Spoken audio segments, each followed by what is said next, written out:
आनंद किसी भी धार्मिक संस्था में चले जाएं या कभी भी धर्म की बात हो, आनंदित होना, आनंद होना, ये बहुत ही सहज लगता है। लेकिन जितना ये शब्द सहज है, उतना ही अगर हम अपने आसपास दृष्टि डालें तो उतना ही कम दिखाई देने को मिलता है। बात करने को बहुत है, आनंद, आनंदित जीवन, ब्लिसफुलनेस। प्रैक्टिकल लिविंग में जो सबसे कॉमन है वो है दुख।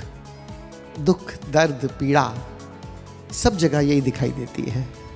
क्या कारण है कि हम बार बार इसे चूक जाते हैं?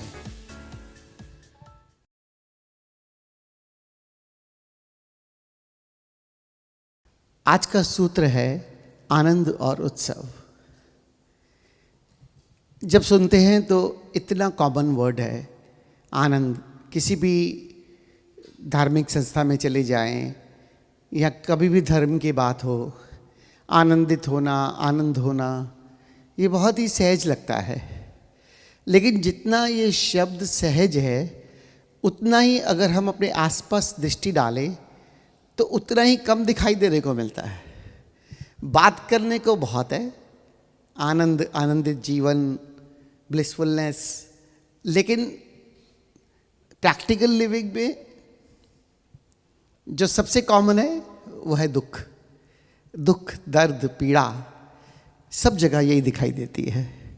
क्या कारण है कि हम बार बार इसे चूक जाते हैं? अभी बाबा एक कहानी सुना रहे थे, टेड टॉक पे बड़ी फेमस एग्जाम्पल्स आते हैं।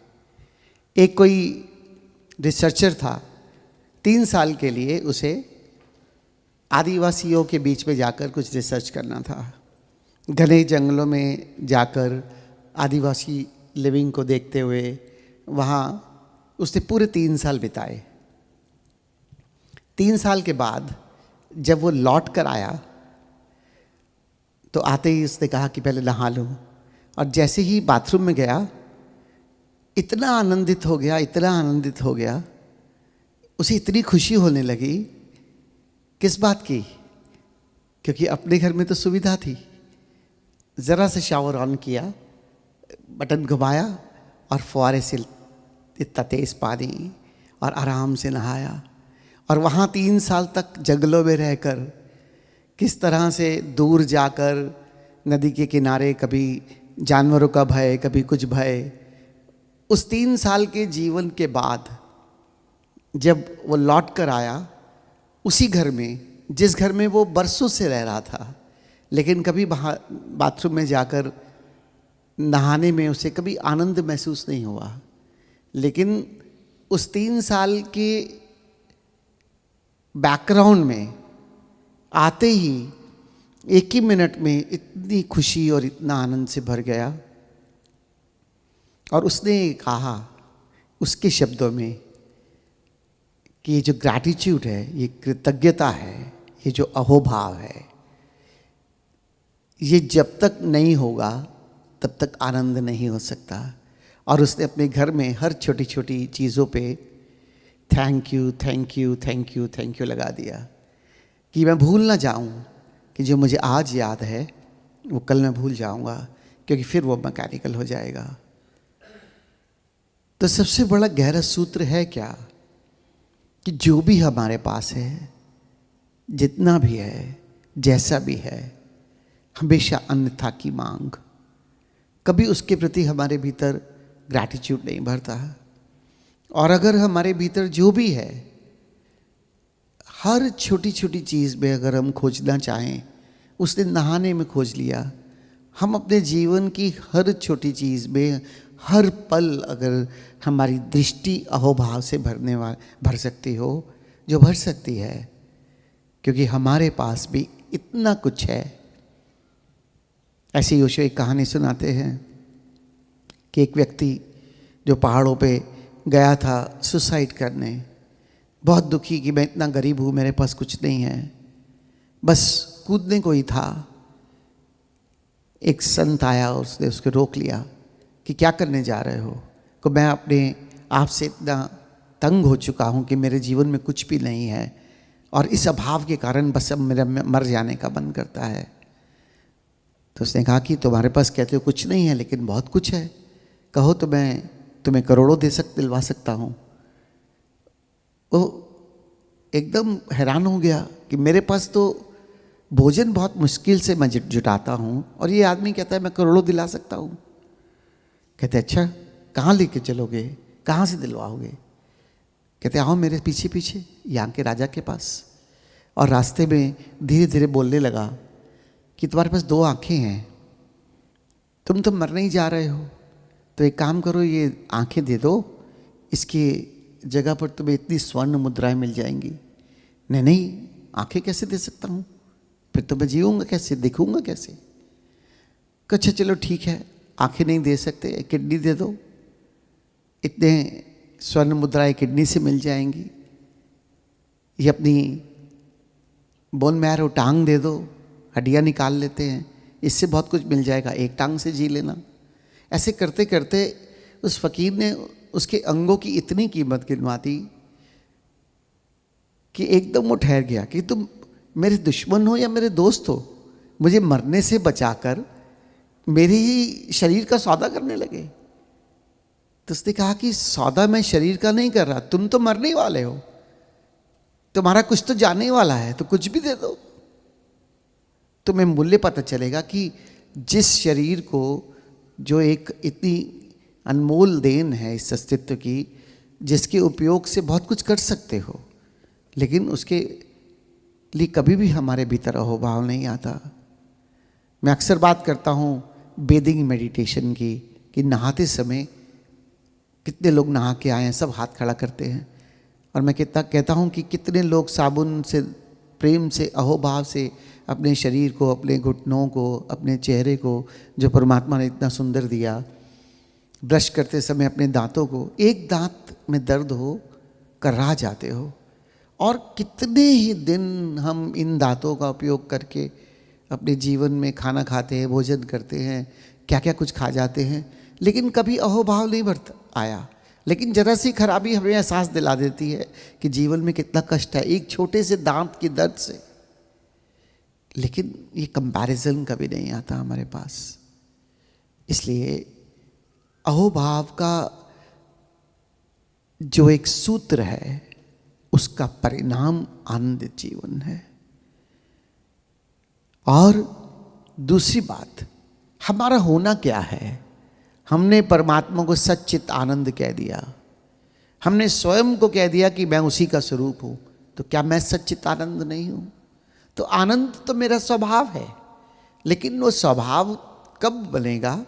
जब मैं अपने स्वभाव को उपलब्ध होऊंगा। अभी तो मैं उपलब्ध हूं मन को, वो मन जो मुझे दुख में ले जाता है, कभी सुख में ले जाता है। अभी तो उपलब्ध हूं मैं उस शरीर को, वो भी बेहोशी से, पूरी तरह से, जिससे मेरा तादात्म्य जुड़ा है, जो कभी सिर दर्द और कभी दांत दर्द और कभी पैर दर्द, कभी टांग दर्द, कभी पेट दर्द, बस दर्दों को ही अभी याद दिलाता रहता है। जब हम स्वस्थ होते हैं तब कभी कोई अभाव नहीं। तो मेरा तादात्म्य मेरे सच्चित आनंद से बनेगा कब? ध्यान की गहराइयों में जब तक मैं अपने भीतर की शून्यता से अपना तादात्म्य नहीं बनाऊंगा, तब तक आनंद मेरा स्वभाव नहीं बनेगा, तब तक ये सत्य मेरा स्वभाव नहीं बनेगा, तभी ये चैतन्य जो जागरूकता है, जो ऑब्जर्वर है, वो मेरा स्वभाव नहीं बनेगा।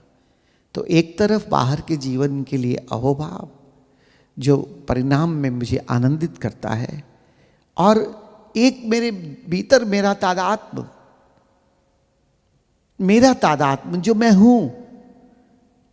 और जब तक मैं अपने आप को, स्वयं को उपलब्ध नहीं हो जाऊंगा, तब तक मैं आनंदित नहीं हो सकता। मेरा स्वभाव है कम से कम भी हो तो शांति, शांत और आनंद। जब तक मैं अपने आप से नहीं जुड़ूंगा, ना मैं शांत हो सकता हूं, ना आनंदित हो सकता हूं। इसलिए मैंने पहले दिन बाहर के जीवन और भीतर के जीवन दोनों की बात की थी। बाहर का जीवन का सूत्र है कि जो है मैं उसके प्रति अहोभाव से भर जाऊं, और भीतर का सूत्र है मैं अपने से तादात्म्य जोड़ूं, अपनी शून्यता से तादाद में जोड़ूं, मैं अपने होने से तादाद में जोड़ूं, मेरा जो मुझसे सत्य है मैं उससे तादाद में जोड़ूं, जिसका परिणाम मुझे निरंतर अहोभाव में, जागरूकता में और आनंदित जीवन की ओर ले जाएगा।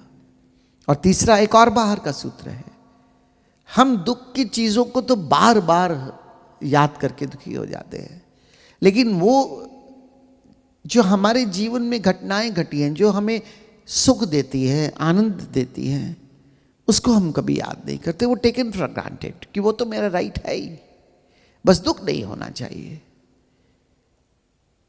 सदगुरु ने एक बार मुझे मतलब समझाया कि रिमेंबर का मतलब क्या है। रिमेंबर, बार बार मैं उस घटना को मेंबर बन जाऊं, उस घटना का हिस्सा बन जाऊं, उसे रीलिविंग करूं। जब तक मैं अच्छी घटनाओं का स्मरण बार बार नहीं करूंगा, रीलिविंग नहीं करूंगा, वो मल्टीप्लाई नहीं करेंगे। लेकिन हमारी हैबिट क्या है, वो जो दुख की बात है उसे पकड़े रखते हैं। 20 साल पहले किसी ने मुझे कुछ कहा, बस वो याद रहेगा। 20 साल पहले तुमने मेरे साथ ऐसा किया था, उसको नहीं भूल सकता मैं। अपने रिश्ते खत्म कर दूंगा, अपनी बातें खत्म कर दूंगा, पकड़े रखूंगा कि तुमने उस समय मेरे साथ ऐसा नहीं किया था। उसको कहते हैं फ्री फ्रॉम पास्ट। इस मोमेंट में जियो ना, क्योंकि आनंद की अनुभूति इस मोमेंट में है। लेकिन हम रीलिविंग करना चाहते हैं उन चीजों को जो हमें बार बार कष्ट देती है, उन चीजों को याद रखना चाहते हैं, उन चीजों को कोट करना चाहते हैं। 15 साल पहले, उस समय, उस वक्त पे, इस घटना में तुमने मेरे साथ ऐसा किया था, एकदम याद रहेगा। एक डायरी बनाई है माइंड ने, हर चीज जो दुखी कर सकती है उसको स्वर्ण अक्षरों से लिख दिया अपने भीतर। और हर चीज जो मुझे सुख दे सकती है उसको तो लिखना ही बेकार है, क्योंकि वो तो मेरा हक है। जो मेरा हक नहीं वो दुख है जिसको मैं याद रखूंगा। बस उल्टा कर दो, दुख के पलों को लिखो ही मत, और सुख के क्षणों को और सुख की घटनाओं को स्वर्ण अक्षरों से अंकित कर दो, ताकि पुनः पुनः मैं उनको याद करता रहूं और मुस्कुराता रहूं, और वही मुस्कुराहट मुझे आनंद में ले जाएगी। धर्म साधना का सूत्र, असली सूत्र है भीतर और बाहर का समन्वय। जो भीतर है उसी का प्रतिक्षेप बाहर हो, उसी की परफॉर्मेंस बाहर हो, और जो बाहर है वो भीतर को मल्टीप्लाई करता चला जाए। इसलिए दोनों ही एक दूसरे के कॉम्प्लीमेंट्री हैं, दोनों ही एक दूसरे के सहयोगी हैं।